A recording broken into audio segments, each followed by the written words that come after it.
Hello, everyone, and welcome to Tuesday.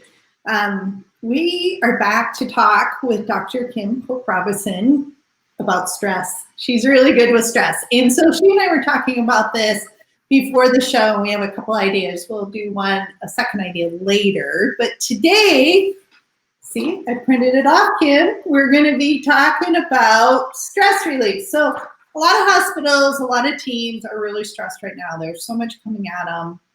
And, burnout's real, right? Absolutely. Very, very real. So Kim, tell us about stress and kind of tell us about this technique we're going to do today. Well, I mean, with COVID, we've been overwhelmed with cases, which, a lot of industries are being hit with a download, and we've almost been hit with an upload, right? Right. And I have worked in this too, because I support some clinics locally, and I have almost tripled the amount of time that I'm working with them. And not only is that stressful, but then when I'm there, the stress there is just so high. And there's a lot of reasons why there's extra stress. I mean, vet med is stressful as it is, but you've got people who are on high anxiety because of their own dealings with COVID. You've got dealings with, I don't want to get sick. I don't want to transfer it. I don't want to pass it. And so stress shows up in a variety of different ways.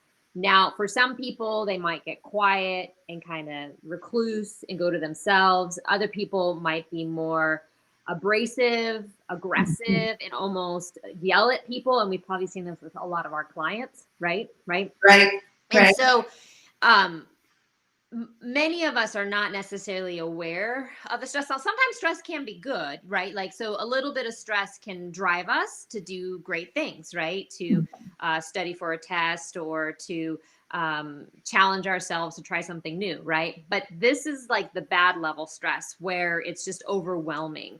And when you're in that space, your mind kind of does some weird stuff. Now, I'm not a professional psychiatrist or even a therapist. I'm not someone who's highly trained in this space, but I know from living it myself, my brain doesn't think right. I don't know about you, but my brain shuts down. I all of a sudden can't think of words I'm trying to say. You know what I mean? I'm like, what's the word?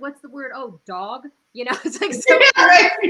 That word, right? Right. You'll start explaining things, or you'll just find yourself feeling just lost and confused, and almost like you're in a cloud, and it's a buffer.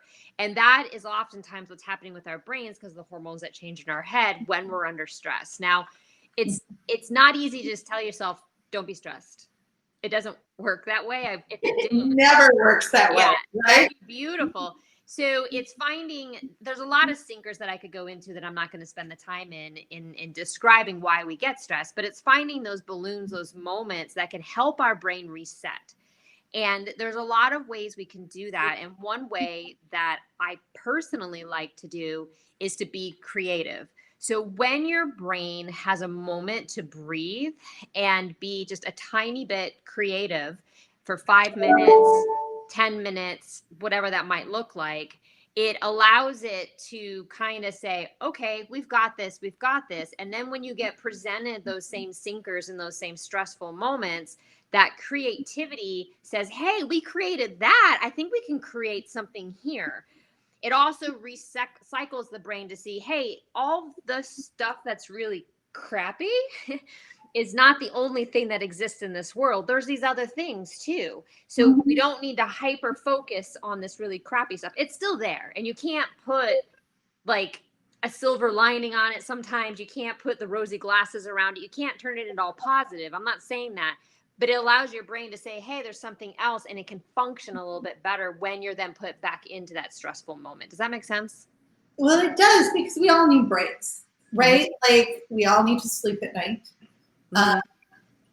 It's a break, right? Because your body has to restore, or it starts to break down. I mean, multiple studies have shown that people adapt to a new level of stress, and then they call that their new normal. Right? Or their body thinks their brain thinks, oh, well, this is my new normal.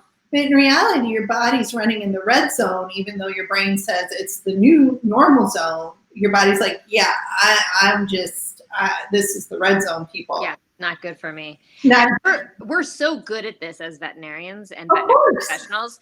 And I've done it where, I was working in a very busy hospital. It was like a 2 million gross year hospital, really, really busy. And we had 2 full-time doctors. I was one, and then like a part-time doctor. That's a lot for 2 people to do. But we were both really like, the dream team. We had each other. We knew each other. We could think, and we had an amazing support staff. Well, she ended up moving.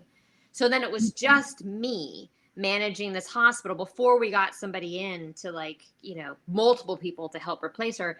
And in the beginning, I'm like, oh, I got this. It's okay. And I just go to this level of stress, right? I'm going in at 6 a.m. I'm working till midnight. And for a couple weeks, my body's like, you got this. You're cool. You got it. And then a month goes by and it's like, okay, I kind of don't like this. And then after 2 or 3 months, I'm like, screw this. My brain does not like it. I'm yelling at people at the school, the hospital. I'm like super edgy. Everything's shooting me off. And I think we're doing that now. Like COVID came around and we're all like, we got this. We can handle it. We just kind of buckle down. We're so good at this. And then that 2-3 month hit and we're like, yeah, screw this. Like I can't.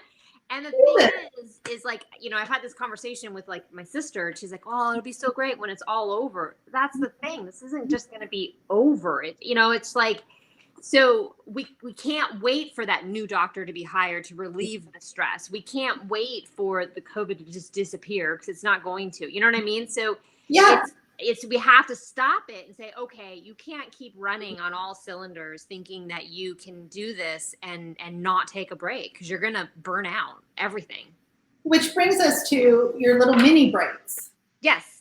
So one thing that I'll do with teams is I teach them about mindful activities, creativity activities. And so I actually created a coloring book because coloring is a form of mindfulness. They've actually shown that it teaches the brain to shut down, to calm down. It also is creating, like I talked about, because you're creating colors and doing different things with it. And so I'll leave these at the hospitals I've done events for, whether virtually, I'll send them to them. And then in their break room, maybe 5 minutes when they're during their lunch break or whatever, they might pick up some crayons or, color pencils that are on the counter or on the table and just start coloring even for just 5 minutes. And I've seen where sometimes they have like one piece of paper like you do and everybody kind of contributes to it. You know what I mean? Right. I've seen this at conferences where we have, when they came to me for VMX a couple years ago and they're like, hey, we want to do like this wellness center thing. I said, well, you should have a coloring station. And they're like, what? And I'm like, yeah, have a coloring station. And a lot of people, and now you're seeing them more and more readily. Now, I'm not saying I came up with the idea, but they recognize the value of coloring, right? Right. Yeah. And so when your brain creates something, it says, hey, I can create something else. So then when you go back to work, it's kind of in this idea modes. And then you've also allowed your brain to take a break and just focus on putting a color in a line. It also can stimulate the feeling of accomplishment. Mm-hmm. And so, I think you can see there's a coloring book up right now, so you can see it off my website. Sorry, that kind of jumped around for a second. And so what we have done for One Life Connected is we've actually downloaded 3 images from the coloring book. So you don't have to actually buy the coloring book to participate. You can print these off and put them in your hospitals and just get some color pencils from like Walmart or the dollar store and just leave them out for your team to do with them as they please. Now, the cool thing about the coloring book is it has like a little Dr. Seuss poem. So if people do get the coloring book, they can kind of think about that point that comes up on that page as they're reading through it. But you don't have to have that. You can have just the images and any images. So I've had team members create images and bring them in because they're artists. You know what I mean? So then like technicians are sharing their work and everybody's coloring. And it seems like such a silly thing, but it's so therapeutic to just take a few minutes and color. It really is. And then like me personally, because I also do this, I mean, I have coloring books, but it's also therapeutic to create and also like pick your utensils or how they're, for me, it matters. Like my daughter, like, this is mama's, you don't touch this, right? You have everything else, but I have things just so, and so even just like here, I love that. I wanted a container. I wanted my pencils just a certain way because, you know, being an A+ personality, like none of us can relate about. Things have to be just, you know, just so and accessible. And it was really fun to be able to just have a moment to pick out something that was just fun. And for you. And for me, and my container. And, you know, this isn't expensive, but it's mine. Like, I'm not sharing, people. Let's be clear about this. This is in my household. This is mine, right? Yeah, and when I've done some of the images, I'll put them up like it's like, you know, when your kids, you'd get their artwork and you'd put it up on the refrigerator. I'll put it up, you know, and I'll be like, that's my artwork and I'm proud of it. And it just, but it reminds my brain again, hey, there's this crap, right? But there's also this. There's also this. And I need this. And it was fun. And then, you know, like I start thinking about, well, actually, what colors am I going to use? And I noticed like that my brain shifts because like all of a sudden I'm like, is this a blue palette? Is this, and I'm no artist. I'm a stick figure girl. Like that's like the top of my artistic abilities, unless it's like a coloring book. I can draw within the lines.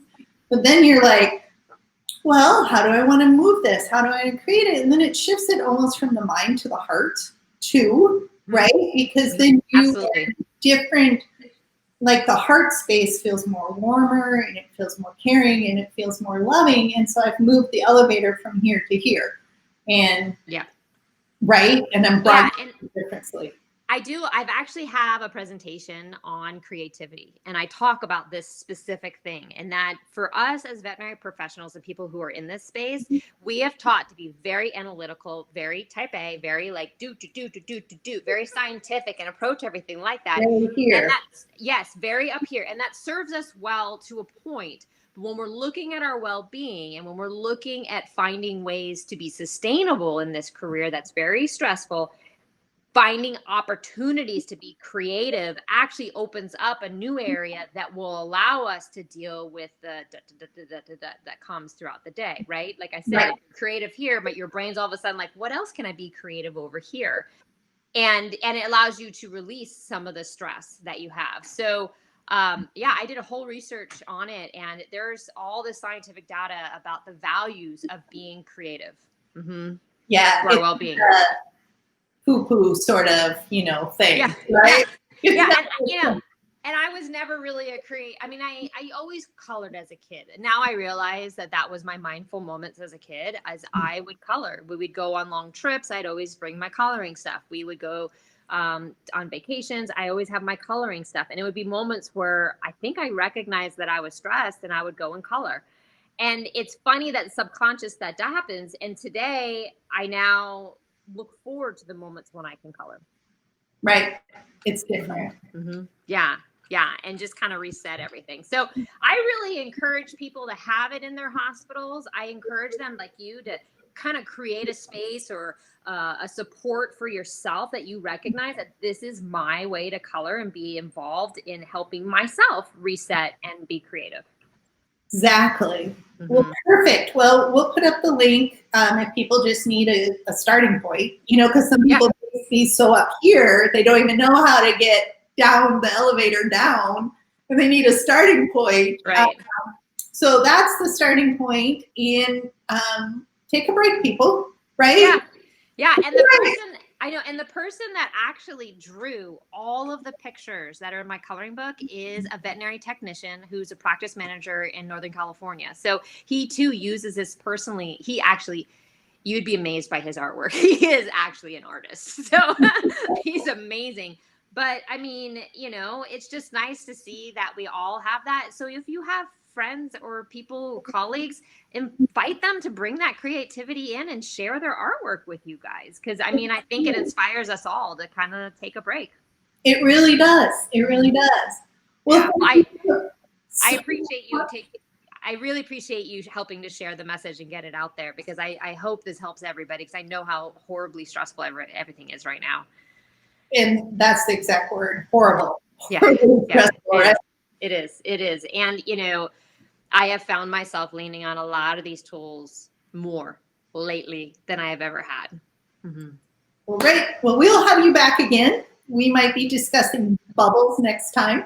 Yes. My favorite. Thank you so much. Thank you for having me. All right, you guys take care. Bye.